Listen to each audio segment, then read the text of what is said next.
Día 87. El libro de Esdras, capítulo 1. En el primer año de Ciro, rey de Persia, el Señor cumplió la profecía que había dado por medio de Jeremías. Movió el corazón de Ciro a poner por escrito el siguiente edicto y enviarlo a todo el reino. Esto dice Ciro, rey de Persia: el Señor, Dios del cielo, me ha dado todos los reinos de la tierra. Me encargó construirle un templo en Jerusalén, que está en Judá. Cualquiera que pertenezca a su pueblo puede ir a Jerusalén de Judá para reconstruir el templo del Señor, Dios de Israel, quien vive en Jerusalén. Y que su Dios esté con ustedes. En el lugar que se encuentre este remanente judío, que sus vecinos los ayuden con los gastos, dándoles plata y oro, provisiones para el viaje y animales, como también una ofrenda voluntaria para el templo de Dios en Jerusalén. Luego, Dios movió el corazón de los sacerdotes, de los levitas y de los jefes de las tribus de Judá y de Benjamín, para que fueran a Jerusalén a reconstruir el templo del Señor. Todos los vecinos colaboraron, dándoles objetos de plata y de oro, provisiones para el viaje y animales. Les dieron muchos regalos valiosos, además de todas las ofrendas voluntarias. El propio rey Ciro sacó los objetos que el rey Nabucodonosor se había llevado del templo del Señor en Jerusalén y había colocado en el templo de sus dioses. Ciro le ordenó a Mitrídates, el tesorero de Persia, que contara esos artículos y se los entregara a Sesbazar, el líder de los desterrados que regresaban a Judá. La siguiente es una lista de los artículos que se devolvieron. Tazones de oro, 30. Tazones de plata, 1000. Recipientes de plata para quemar incienso, 29. Copas de oro, 30. Copas de plata, 410. Otros artículos, 1000. En total, eran 5.400 artículos de oro y de plata. Sesbazar los llevó todos consigo cuando los desterrados se fueron de Babilonia hacia Jerusalén.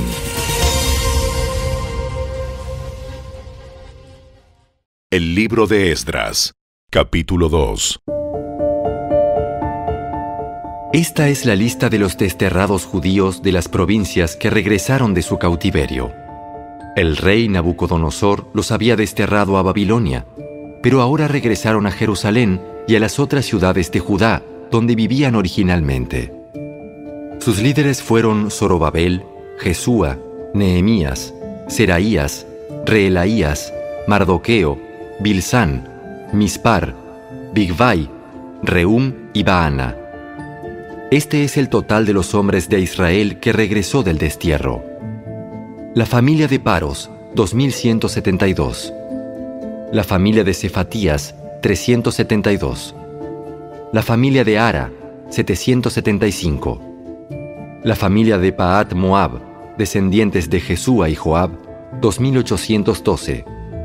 La familia de Elam, 1254. La familia de Satu, 945. La familia de Sakai, 760. La familia de Bani, 642. La familia de Bebai, 623. La familia de Asgad, 1222. La familia de Adonicam, 666. La familia de Bigvai, 2056. La familia de Adín, 454. La familia de Ater, descendientes de Ezequías, 98. La familia de Besai, 323. La familia de Jora, 112. La familia de Asum, 223. La familia de Gibar, 95. La gente de Belén, 123. La gente de Netofa, 56. La gente de Anatot, 128. La gente de Bet Asmavet, 42. La gente de Kiriat Jearim, Cafira y Beerot, 743. La gente de Ramá y Jeba, 621. La gente de Micmas, 122. La gente de Betel y Ai, 223. Los ciudadanos de Nebo, 52. Los ciudadanos de Magbis, 156. Los ciudadanos de Elam Occidental, 1254. Los ciudadanos de Arim, 320. Los ciudadanos de Lod, Hadid y Ono, 725. Los ciudadanos de Jericó, 345. Los ciudadanos de Senaá, 3630. Estos son los sacerdotes que regresaron del destierro.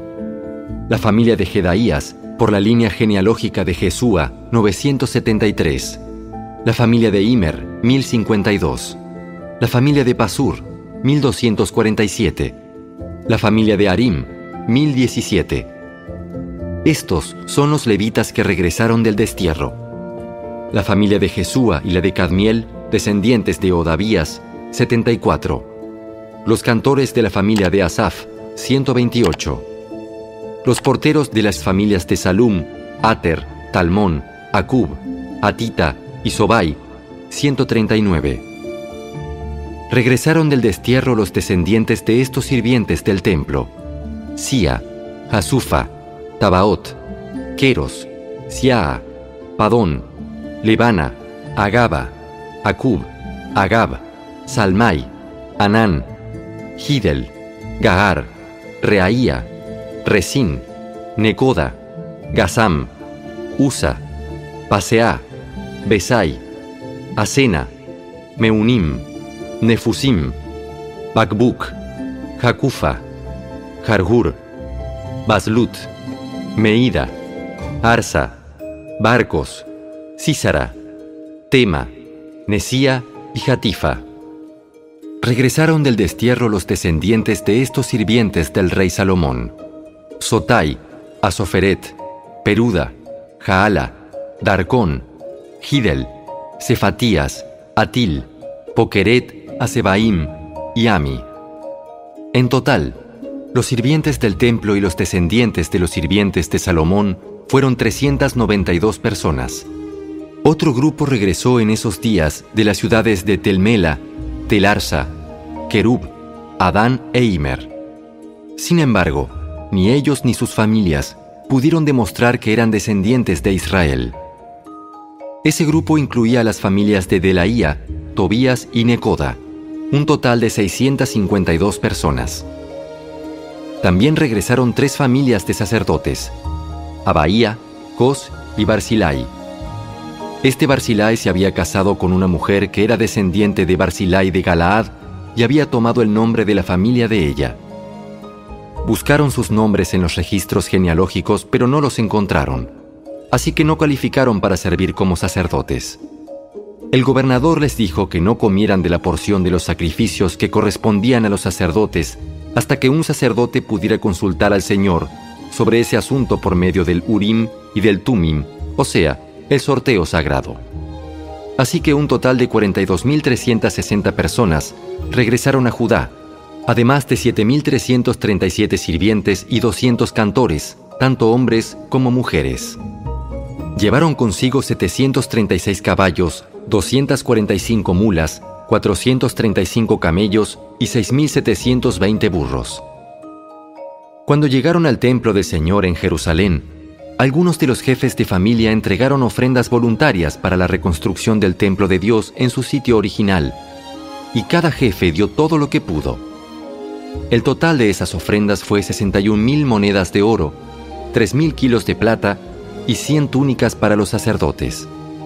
Entonces los sacerdotes, los levitas, los cantores, los porteros, los sirvientes del templo y algunos miembros del pueblo se establecieron en aldeas cerca de Jerusalén. El resto de la gente regresó a sus respectivas ciudades por todo el territorio de Israel. El libro de Esdras, capítulo 3. A comienzos del otoño, cuando los israelitas ya se habían establecido en sus ciudades, todo el pueblo se reunió en Jerusalén con un mismo propósito. Entonces Jesúa, hijo de Jehosadac, se unió a sus hermanos sacerdotes y a Zorobabel, hijo de Salatiel, con su familia, para reconstruir el altar del Dios de Israel. Querían sacrificar ofrendas quemadas sobre el altar, según las instrucciones de la ley de Moisés, hombre de Dios. A pesar de que tenían miedo de los lugareños, reconstruyeron el altar en su sitio original. Luego, cada mañana y cada tarde, comenzaron a sacrificar ofrendas quemadas al Señor sobre el altar. Celebraron el Festival de las Enramadas como está establecido en la ley y sacrificaron la cantidad específica de ofrendas quemadas para cada día del festival. También ofrecieron las ofrendas quemadas habituales y las ofrendas requeridas para las celebraciones de Luna Nueva y los festivales anuales, tal como lo había establecido el Señor. La gente también entregó ofrendas voluntarias al Señor. 15 días antes de que comenzara el Festival de las Enramadas, los sacerdotes empezaron a sacrificar ofrendas quemadas al Señor. Esto ocurrió aún antes de que comenzaran a echar los cimientos del templo del Señor. Luego, el pueblo contrató albañiles y carpinteros y compró troncos de cedro de los habitantes de Tiro y Sidón, a quienes les pagaron con alimentos, vino y aceite de oliva.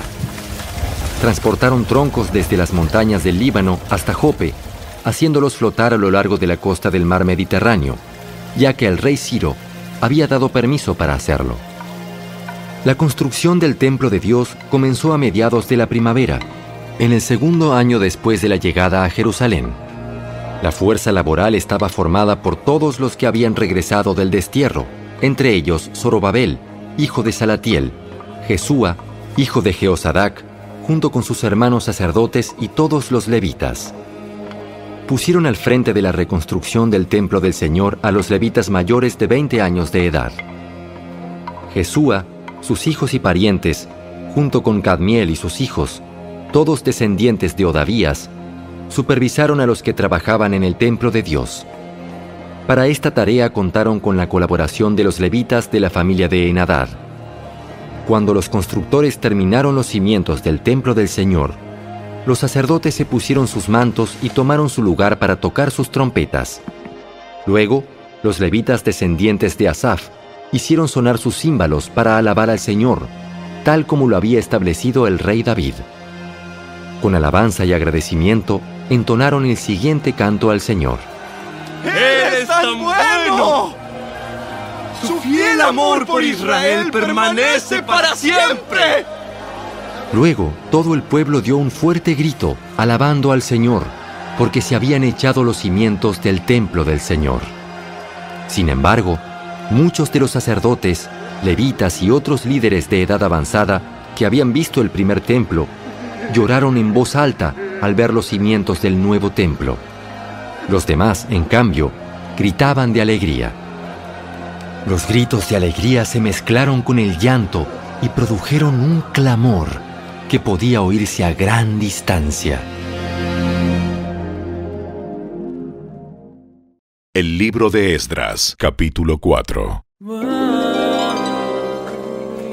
Cuando los enemigos de Judá y de Benjamín oyeron que los desterrados estaban reconstruyendo un templo al Señor, Dios de Israel, fueron a ver a Zorobabel y a los otros líderes y les dijeron: Déjennos participar en la construcción junto con ustedes, porque nosotros también adoramos a su Dios.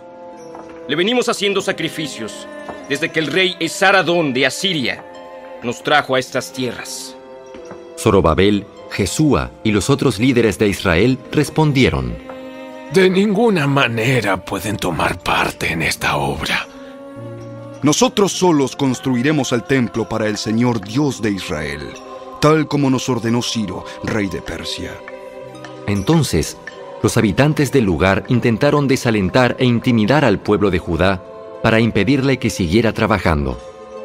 Sobornaron a algunos funcionarios para que actuaran en contra de ellos y frustraran sus planes. Esta situación continuó durante todo el reinado de Ciro, rey de Persia, y duró hasta que Darío subió al trono de Persia.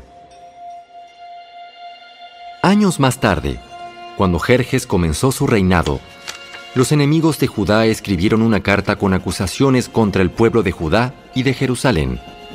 Tiempo después, durante el reinado de Artajerjes, rey de Persia, los enemigos de Judá, dirigidos por Bislam, Mitrídates y Tabeel, le enviaron una carta a Artajerjes escrita en arameo que fue traducida al idioma del rey. El gobernador Rehum y Simsai, el secretario de la corte, escribieron la carta en la cual le contaban al rey Artajerjes acerca de la situación en Jerusalén. Saludaban al rey en nombre de todos sus colegas, los jueces y los dirigentes locales, el pueblo de Tarpel, los persas, los babilonios y los de Erec y Susa, es decir, Elam. También enviaron saludos de parte del resto del pueblo, que el gran y noble Asurbanipal había deportado y reubicado en Samaria y en todas las tierras vecinas de la provincia situada al occidente del río Éufrates. La siguiente es una copia de la carta. Al rey Artajerjes de parte de sus leales súbditos de la provincia situada al occidente del río Éufrates. El rey debería saber que los judíos que llegaron a Jerusalén de Babilonia están reconstruyendo esa ciudad rebelde y malvada. Ya han echado los cimientos y pronto terminarán sus murallas. El rey también debería saber que si esa ciudad se reconstruye y se completan sus murallas, su reino se verá perjudicado, porque los judíos se negarán a pagar los tributos, los derechos aduaneros y los peajes correspondientes. Ya que nosotros somos leales súbditos de usted y no queremos que se deshonre al rey de esa manera, hemos enviado esta información a su majestad. Sugerimos que se investigue en los registros de sus antepasados, en los que descubrirá lo rebelde que fue esa ciudad en la antigüedad.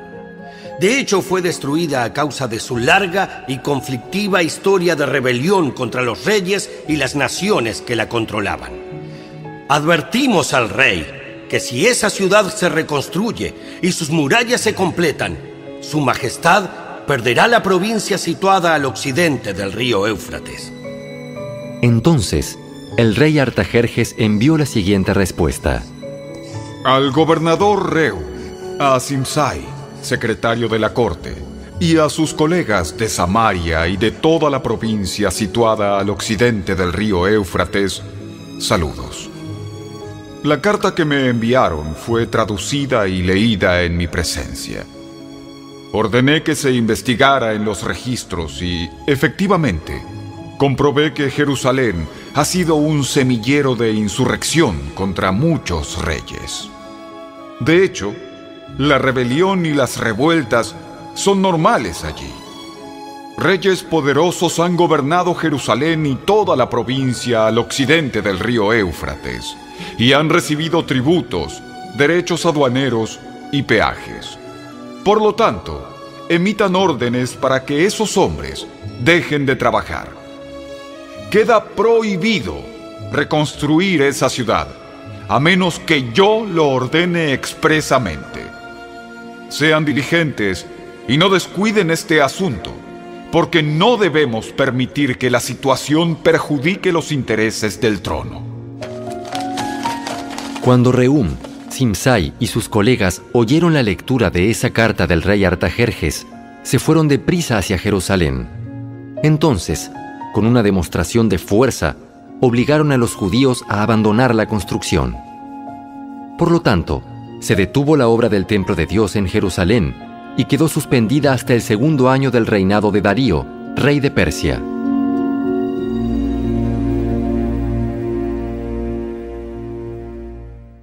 El libro de Esdras, capítulo 5.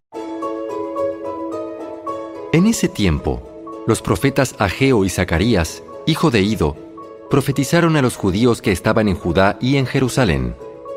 Hablaron en nombre del Dios de Israel, quien estaba sobre ellos. Zorobabel, hijo de Salatiel, y Jesúa, hijo de Jeosadac, respondieron y continuaron la reconstrucción del templo de Dios en Jerusalén. Los profetas de Dios estaban con ellos y los ayudaban. Sin embargo, Tatnai, el gobernador de la provincia situada al occidente del río Éufrates, y Setar-Boznai, junto con sus colegas, pronto llegaron a Jerusalén y preguntaron: ¿Quién les dio permiso para reconstruir este templo y restaurar esta estructura? También pidieron los nombres de todos los varones que trabajaban en la construcción del templo, pero como Dios cuidaba a su pueblo, no pudieron impedir que los líderes judíos siguieran construyendo hasta que se enviara un informe a Darío y él comunicara su decisión al respecto. La siguiente Es una copia de la carta que el gobernador Tatnai, Setar-Bosnai y los demás funcionarios de la provincia situada al occidente del río Éufrates le enviaron al rey Darío. Al rey Darío, saludos. El rey debería saber que fuimos al sitio donde se construye el templo del gran Dios en la provincia de Judá. Lo están reconstruyendo con piedras especialmente preparadas y le están colocando madera en las murallas. La obra prosigue con gran energía y éxito. Les preguntamos a los líderes quién les dio permiso para reconstruir este templo y restaurar esta estructura. También exigimos sus nombres para poder comunicarle a usted quiénes eran esos líderes. Ellos dieron la siguiente respuesta. Nosotros somos siervos del Dios del cielo y de la tierra, y estamos reconstruyendo el templo que hace muchos años edificó aquí un gran rey de Israel. No obstante, debido a que nuestros antepasados hicieron enojar al Dios del cielo, Él los entregó en manos de Nabucodonosor, rey de Babilonia, quien destruyó el templo y desterró al pueblo a Babilonia. Sin embargo, el rey Ciro de Babilonia, en el primer año de su reinado, emitió un decreto que ordenaba reconstruir el templo de Dios. El rey Ciro devolvió las copas de oro y de plata que Nabucodonosor había tomado del templo de Dios en Jerusalén y había colocado en el templo de Babilonia. Esas copas fueron retiradas de ese templo y entregadas a un hombre llamado Sesbazar, a quien el rey Ciro había designado gobernador de Judá. El rey le indicó que devolviera las copas a su lugar en Jerusalén y reconstruyera el templo de Dios en su sitio original. Así que ese tal Sesbazar llegó y echó los cimientos del templo de Dios en Jerusalén. Desde entonces, la gente ha estado trabajando en la reconstrucción, pero aún no está terminado. Por lo tanto, si al rey le place, solicitamos que se haga una investigación en los archivos reales de Babilonia a fin de descubrir si es verdad que el rey Ciro emitió un decreto para la reconstrucción del templo de Dios en Jerusalén y luego que el rey nos haga saber su decisión sobre este asunto.